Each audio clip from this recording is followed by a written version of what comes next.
اے کملی میں لپٹنے والے،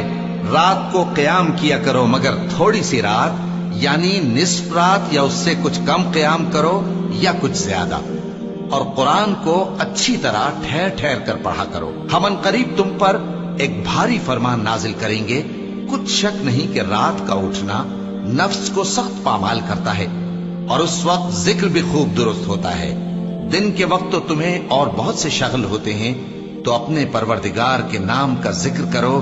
اور ہر طرف سے بے تعلق ہو کر اسی کی طرف متوجہ ہو جاؤ۔ وہی مشرق اور مغرب کا مالک ہے، اس کے سوا کوئی معبود نہیں، تو اسی کو اپنا کارساز بناؤ۔ اور جو جو دل آزار باتیں یہ لوگ کہتے ہیں ان کو سہتے رہو، اور خوبصورتی سے ان سے کنارہ کش رہو، اور مجھے ان جھٹلانے والوں سے جو دولت مند ہیں سمجھ لینے دو، اور ان کو تھوڑی سی مہلت دے دو۔ کچھ شک نہیں کہ ہمارے پاس بیڑیاں ہیں